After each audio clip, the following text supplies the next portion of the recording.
விசிக, மதிமுக, நாம் தமிழர் கட்சிகளுக்கு கேட்டிருந்த சின்னங்களை ஒதுக்காத தேர்தல் ஆணையம் அதே வேளையில் தமாகவுக்கும் அமமுகவுக்கும் தங்கள் கேட்ட சின்னத்தை ஒதுக்கியிருப்பதால் சர்ச்சை எழுந்திருக்கும் நிலையில் என்ன நடைபெறுகிறது என்ற குழப்பம் ஏற்பட்டிருக்கிறது. ஒவ்வொரு கட்சிக்கும் வேறுபட்ட சின்னத்தை ஒதுக்கியிருப்பதாக தேர்தல் ஆணையம் தரப்பில் விளக்கங்கள் அளிக்கப்பட்டிருந்த நிலையில் விசிக, மதிமுக, நாம் தமிழர் கட்சி கேட்டிருந்த சின்னங்களை ஒதுக்க தேர்தல் ஆணையம் மறுப்பு தெரிவித்திருக்கிறது.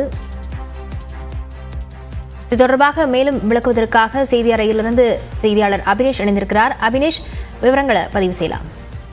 இந்த மக்களவை தேர்தலில் முன்பு எப்போதும் இல்லாத வகையில் சின்னம் தொடர்பான பல்வேறு கேள்விகளும் சர்ச்சைகளும் எழுந்திருக்கிறது. குறிப்பாக முதலில் நாம் தமிழர் கட்சிக்கு கடந்த 5 தேர்தல்களில் போட்டியிட்ட கரும்பு விவசாயி சின்னத்தை தேர்தல் ஆணையம் கொடுக்கவில்லை. குறிப்பாக அதற்கு தேர்தல் ஆணையத்துடைய பதிலாக என்ன இருந்ததுன்னா, அவர்கள் முன்கூட்டி வரவில்லை. கர்நாடகாவை சேர்ந்த ஒரு கட்சி ஏற்கனவே அந்த சின்னத்தை கேட்டு விண்ணப்பித்திருந்ததால் அந்த கட்சிக்கு அந்த சின்னம் ஒதுக்கீடு செய்யப்பட்டுள்ளது என இந்திய தேர்தல் ஆணையம் அந்த பதிலை குறிப்பிட்டிருந்தது.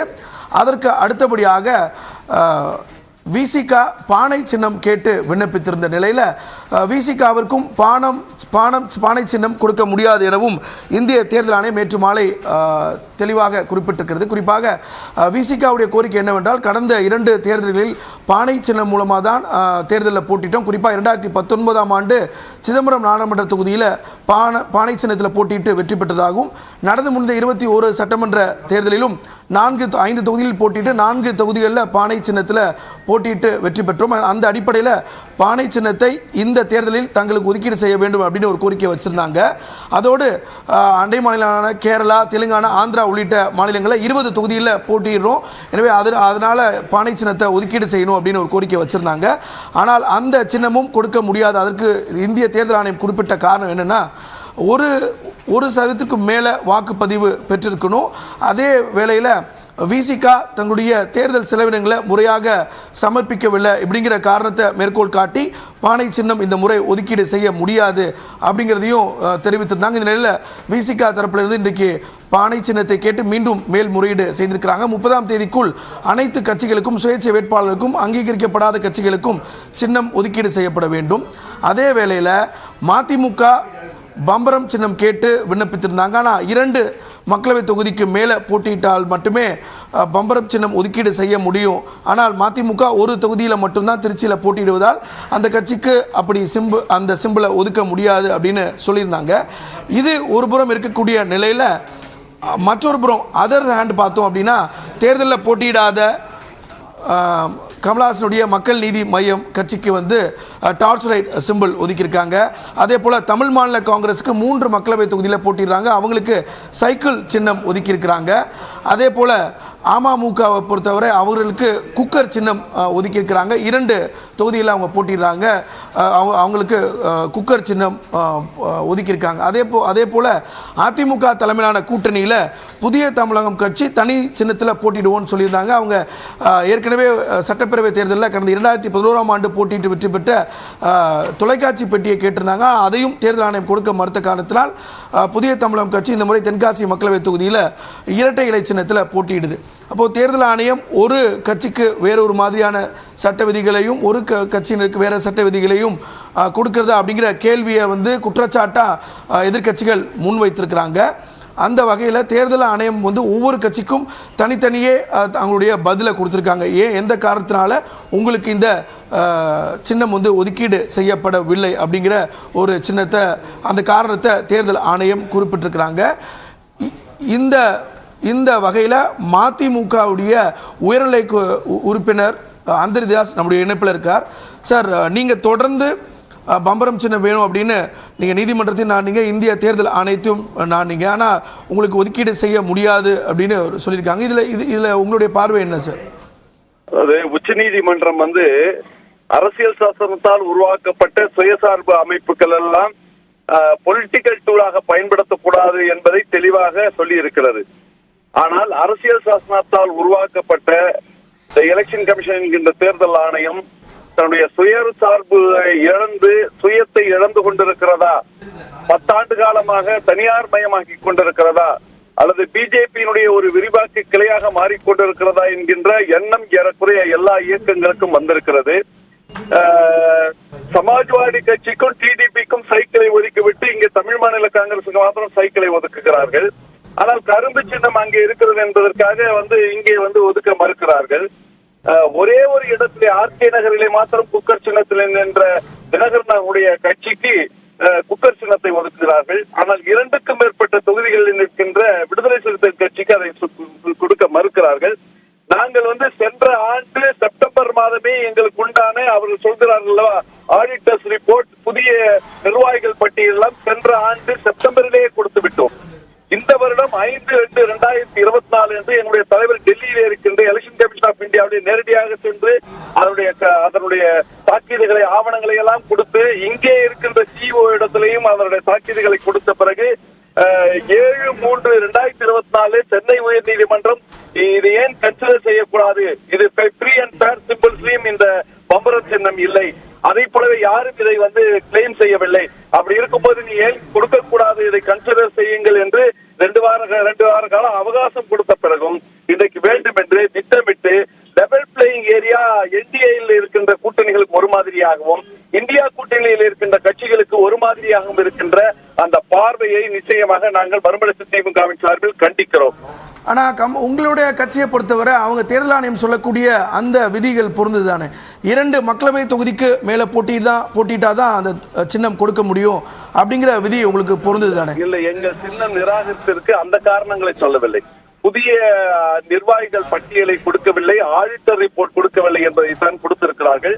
நாங்கள் 2ம் கொடுத்ததற்கு, அதுவும் சென்ற வருடமே செப்டம்பரிலே கொடுத்ததற்கு உண்டான அக்னாலேஜ்மெண்ட் எங்களிடத்தில் இருக்கிறது. ஆக அந்த காரணங்களுக்காகத்தான் அதை ஒதுக்கி வைத்திருக்கிறார்கள். இப்பொழுது சொல்கிறார்கள் அப்படின்னு சொன்னா ஏன் பிசிகே கொடுக்கல, அது ஒருதலை பட்சம் தானே, ஒரு கண்ணுல சுண்ணாம்பு ஒரு கண்ணுல வெண்ணெய் ஏன் வைக்கிறீங்க? அவங்க நன்றி சார், நன்றி.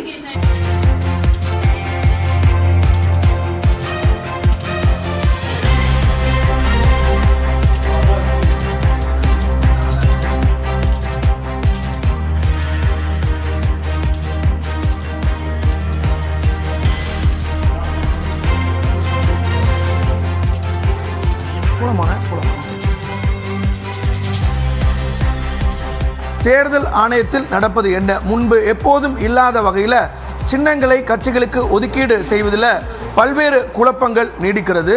குறிப்பாக இந்த தேர்தலில் ஆளும் கட்சியில் இருக்கக்கூடிய கூட்டணி கட்சிகளுக்கு ஒரு விதிகளையும் எதிர்க்கட்சிகளுக்கு ஒரு விதிகளையும் தேர்தல் ஆணையம் கடைபிடிப்பதாக எதிர்க்கட்சிகள் குற்றம் சாட்டை முன்வைக்கிறாங்க. அந்த வகையில் பல்வேறு யூகங்களை இதில் பொருத்தி பார்க்க வேண்டியதாக இருக்கிறது. குறிப்பாக என்டிஏ அலைன்ஸ் கூடிய அமமுக ஒரு தொகுதி எங்களுக்கு போதும் அப்படின்னு குறிப்பிட்டிருந்தோம், ஆனால் 2 தொகுதியை எங்களுக்கு ஒதுக்கீடு செய்திருந்தாங்க அப்படிங்கிறதையும் இந்த சின்னம் தொடர்பான பிரச்சனை வரும்போது அதை பொருத்தி பார்க்க வேண்டியதாக இருக்கிறது. அதே போல் தமிழ் மாநில காங்கிரஸும் 3 தொகுதியில் போட்டியிடுவதும் இதற்கு பின்னால் இருக்கக்கூடிய அரசியலும் நம்ம சேர்த்து பார்க்க வேண்டியதாக இருக்கிறது. விசிகாவை பொறுத்தவரை பானை சின்னத்தை முன்னிறுத்தி இந்த தேர்தலை அவங்க சந்திக்க திட்டமிட்டிருந்தாங்க. குறிப்பாக 2019ஆம் ஆண்டு பொது தேர்தலில் சிதம்பரம் நாடாளுமன்ற தொகுதியில் பானை சின்னத்தில் திருமாவளவன் அக்கட்சியுடைய தலைவர் திருமாவளவன் போட்டியிட்டு வெற்றி பெற்றார். அதே போல் உதயசூரியன் சின்னத்தில் விழுப்புரம் தொகுதியில் போட்டியிட்டு அக்கட்சியினுடைய பொதுச்செயலாளர் ஒருவராக இருக்கக்கூடிய ரவிக்குமார் வெற்றி பெற்றார். எனவே அந்த வகையில் பானை சின்னத்தை தங்களுக்கு ஒதுக்கீடு செய்ய வேண்டும் அப்படிங்கிற அடிப்படையில் இந்த முறையும் அதை மேற்கோள் காட்டி இந்திய தேர்தல் ஆணையத்தில் விண்ணப்பித்திருந்தாங்க. இந்த நிலையில் பானை சின்னம் ஒதுக்க தேர்தல் ஆணையம் மறுத்ததை அடுத்து டெல்லி உயர்நீதிமன்றத்தை நாடியிருக்கிறது விடுதலை சிறுத்தைகள் கட்சி. குறிப்பாக இந்த வழக்கின் விசாரணை இன்றைக்கு பிற்பகல் எடுத்துக்கொள்வதாக நீதிபதி தெரிவித்திருக்கிறார். குறிப்பாக இது தொடர்பான கூடுதல் விவரங்களோடு நம்முடைய டெல்லி செய்தியாளர் சுஜித்ரா இணைப்பில் இணைந்திருக்கிறார். சுஜித்ரா, இந்த ஈஸியை இந்த முறை முன்பு எப்போது இல்லாத வகையில் சின்னங்கள் ஒதுக்கீடு செய்வதில் ஏன் இவ்வளவு குழப்பம்? ஒவ்வொரு கட்சிக்கும் ஒவ்வொரு பதில்களை தெரிவிக்கிறாங்க. இது ஒரு குற்றச்சாட்டாக ஆப்போசிட் பார்ட்டிஸ் வைக்கிறாங்க. இதுக்கு என்ன ஒரு கிளாரிட்டியான சொல்யூஷன் அண்ட் ஈஸியோட பதில் என்ன?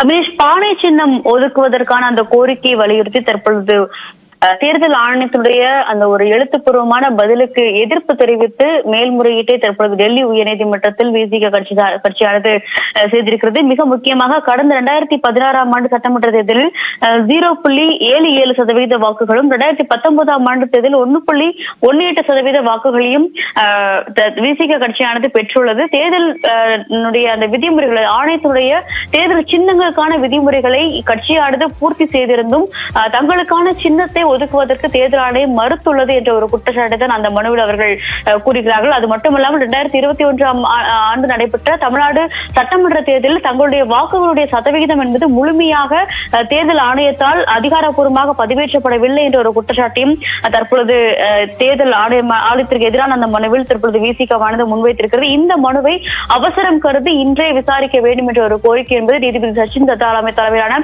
அமர்வில் முன்வைக்கப்பட்டது. இதனை ஏற்று தற்பொழுது பிற்பகல் 2:15 மணிக்கு இந்த வழக்கினை விசாரிப்பதாக அவர் தெரிவித்தார். மிக முக்கியமாக பல்வேறு எதிர்கட்சிகள் குறிப்பாக அதிமுக, விசிக, மதிமுக உள்ளிட்ட பல்வேறு கட்சிகளுக்கான அந்த சின்னங்களை ஒதுக்கீடு செய்வதில் கடுமையான ஒரு பல்வேறு மனுக்கள் என்பது கட்சிகள் சார்பாகவும் எதிர்த்தரப்பு சார்பாகவும் தேர்தல் ஆணையத்தில் குறிப்பாக தமிழ்நாட்டிலிருந்து முன்வைக்கப்பட்டது. அதற்கான அந்த பதில்களை முடிவுகளை எடுப்பதற்கு காலதாமதம் என்பது ஏற்பட்டு வருகிறது என்ற ஒரு குற்றச்சாட்டு தான் டெல்லி உயர்நீதிமன்றத்தில் மனு தாக்கல் செய்த அனைவருமே முன்வைத்திருந்தார்கள். விசிகவும் தற்பொழுது அந்த ஒரு குற்றச்சாட்டை முன்வைத்து வருகிறது. பாரபட்சமாக ஒரு அரசியல் கட்சிக்கு சார்பாக தற்பொழுது தேர்தல் ஆணையமானது செயல்பட்டு வருகிறது. தேர்தல் விதிமுறைகளை முழுமையாக நடைமுறைப்படுத்த வேண்டும். அவர்களுக்குள்ள அந்த சின்னங்கள் சட்டங்களுக்கான அந்த ஒரு முறையான விதிமுறைகளை பின்பற்றி சின்னங்களை ஒதுக்க வேண்டும். அவ்வாறு இருக்க மட்டும் முழுமையான ஒரு விதிமுறைகளை பின்பற்றும் கட்சிக்கு ஏன் சின்னமானது மறுக்கப்படுகிறது என்ற ஒரு கேள்வியும் இந்த நேரத்தில் இந்த மனுவில் தற்பொழுது விசிகமானது முன்வைத்திருக்கிறது. மேலும் நீதிமன்றம் தலையிட்டுதான் இந்த ஒரு விதிமுறைகளை முறையாக பின்பற்றுவதற்கான ஒரு உத்தரவுகளை பிறப்பிக்க முடியும். தேர்தல் ஆணையம் கட்சிகளுக்கு பாரபட்சம் காட்டுகிறது என்ற ஒரு குற்றச்சாட்டு தற்பொழுது தொடர்ந்து மீண்டும் வலியுறுத்தி வருகிறது. 3 மனுக்கள் என்பது தேர்தல் ஆணையத்தில் வழங்கப்பட்ட பின்னரும் தங்களுடைய கட்சி மீதான அந்த ஒரு முடிவை தற்பொழுது வெல்லும் தேர்தல் ஆணையமானது முழுமையாக எடுக்கவில்லை. உரிய அந்த வாக்கு சதவீதங்கள் இருந்தும் தங்களுக்கான அந்த சின்னத்தை மறுப்பது ஏன் என்ற ஒரு கேள்வியை தான் அவர்கள் இந்த மனுவில் தற்பொழுது மீண்டும் முன்வைத்திருக்கிறார்கள். இந்த அவசர மனு என்பது தற்பொழுது இன்று பிற்பகல் விசாரணைக்கு வருகிறது. நாம் தமிழர், விசிக, மதிமுக என ஒவ்வொரு கட்சிகளுமே தேர்தல் ஆணையத்தில் முறையீடு செய்யப்பட்ட பின்னரும் டெல்லி உயர்நீதிமன்றம் மற்றும் உச்சநீதிமன்றங்கள் சென்ற பிறகே அவர்களுக்கான அந்த சின்னம் தொடர்பான ஒரு பதிலை தேர்தல் ஆணையம் வழங்கியிருந்தது என்பது குறிப்பிட்டது. அந்த ஒரு பாரபட்சமான முறை ஏன் எதிர்கட்சிகளுக்கு காட்டப்படுகிறது என்ற ஒரு கேள்வியும் அவர்கள் இந்த மனுவில் எழுப்பியிருக்கிறார்கள். அவினேஷ், நன்றி சுஜித்ரா. தேர்தல் ஆணையத்தை பொறுத்தவரை ஒரு கட்சி அங்கீகரிக்கப்படாத ஒரு கட்சி தேர்தலுக்கு 6 மாதத்துக்கு முன்பிலிருந்து சின்னம் கேட்டு இந்திய தேர்தல் ஆணையத்தில் விண்ணப்பிக்கலாம். தேர்தல் அறிவிப்புக்கு 2 நாட்கள் முன்பு வரை இந்த விண்ணப்பம் செய்யலாம். அந்த வகையில் நாம் தமிழர் காலதாமதமாக தன்னுடைய விண்ணப்பத்தை கொடுத்திருந்தாங்க. அதனால் ஃபர்ஸ்ட் கம் ஃபர்ஸ்ட் பேசிங் அடிப்படையில் வேறொரு கட்சிக்கு அந்த சின்னம் ஒதுக்கீடு செய்யப்பட்டது அப்படிங்கிற ஒரு பதிலை இந்திய தேர்தல் ஆணையம் தெரிவித்திருந்தது. இது குறித்து நம்மிடம் பேசுவதற்காக மூத்த பத்திரிகையாளர் தராசு ஷியாம் அவர்கள் இணைந்திருக்கிறார். சார், இதில் எதிர்க்கட்சிகள் வைக்கக்கூடிய குற்றச்சாட்டு என்னென்னா, இந்திய தேர்தல் ஆணையம் ஒரு பாரபட்சமான ஒரு முகத்தோடு ஆளுங்கட்சி கூட்டணிக்கு ஒரு நிலைப்பாடும் எதிர்க்கட்சிக்கு ஒரு நிலைப்பாடும் வைத்து இந்த சின்ன ஒதுக்கீடுல பின்பற்றாங்க அப்படின்னு சொல்றாங்க. இது உங்களுடைய பார்வை? சின்ன ஒதுக்கீடு என்பது தனியாக சின்னங்கள் ஆணையில் இருந்துதான் வருவது. 1969 ஆணை பல கட்ட திருத்தங்கள் அதில் செய்திருக்கிறார்கள். இந்த 2 தொகுதிகள் என்கிற அந்த நடைமுறையே 1998 தான் வந்தது. அதற்கு முன்பு எல்லா தொகுதிகளிலும் போட்டியிட வேண்டும் என்றுதான் இருந்தது. 98 2 தொகுதிகள். ஆனால் 6 மாதத்திற்கு முன்பே கண்டிப்பாக அதற்கான விண்ணப்பத்தை கொடுக்க வேண்டும். குக்கர் சின்னம் பெற்றிருக்கிற அமமுக 6 மாதத்திற்கு முன்பே அதற்கான விண்ணப்பத்தை கொடுத்திருக்கிறது. அதுபோக 2 தேர்தல்களுக்குத்தான் இப்படி ஒதுக்கப்படும். 3வது தேர்தலில் அவர்கள் குறைந்தபட்சம் 1% ஓட்டு காட்ட வேண்டும். அதாவது டோட்டல் போல்டு ஓட்டுல 1%. அப்படி காட்டலைன்னா அந்த சின்னத்துக்கான உரிமையை அவர்கள் இழந்துருவாங்க. அப்படிதான் குடை சின்னம், அதாவது 96 குடை சின்னத்துல வைகோ அவர்கள் போட்டியிட்டார்கள் மதிமுக. இந்த கொடை சின்னம் அப்புறம் அவர்களுக்கு பறிபோனது. இந்த ஓட்டு சதவீதம் இல்லாமத்தான் அப்புறம் தான் பம்பரம் வந்துச்சு. பம்பரமும் பறி போயிருச்சு. கடந்த பல தேர்தல்களாக பம்பரம் கிடையாது. எனவே தேர்தல் ஆணையத்தின் மீது நேரடியாக இப்படியான சின்னம் தொடர்பான விஷயங்களில் குற்றச்சாட்டு சாட்டுவது என்பது பொருத்தமல்ல. 100 நாள் வேலை வாய்ப்பு திட்டம் திடீர்னு பணத்தை கூட்டி அறிவிக்குது மத்திய அரசு. தேர்தல் ஆணையத்தோட அனுமதி பெற்றிருக்கணும். தேர்தல் ஆணையம் எப்படி இப்படி ஒரு அனுமதியை கொடுக்கலாம்? அப்ப லெவல் பிளேயிங் ஃபீல்டு என்ன ஆகுறது, அனைவருக்கும் சமமான வாய்ப்புங்கிற அந்த பிரின்சிபிள் என்ன ஆகுறது? இந்த இடத்துல தேர்தல் ஆணையம் மேல நம்ம குற்றச்சாட்டு வைக்கலாம். சின்னங்கள் ஆணையில வந்து ஜஸ்ட் அந்த ஆர்டரை தான் ஃபாலோ பண்ண முடியும், அதை தாண்டி வழி இல்லை.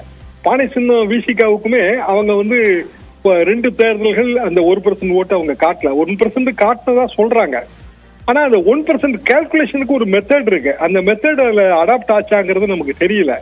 எனவே பானை சின்னம் அவர்களுக்கு இல்லை என்றாகிவிட்டது. கரும்பு விவசாயி சின்னம் அவங்க 6 மாசத்துக்கு முன்னே கேட்க தவறிட்டாங்க, ஏதோ ஒரு கட்சி முந்திருச்சு, அவங்களுக்கு போய் சேர்ந்துருச்சு. இப்படி பொதுவா வந்து சின்னங்கள் ஆணையில தேர்தல் ஆணையம் வந்து சட்டத்தை மீறி செயல்பட முடியாது என்பதுதான் என் கருத்து. நன்றி சார், இணைப்பில் வந்தமைக்கு நன்றி.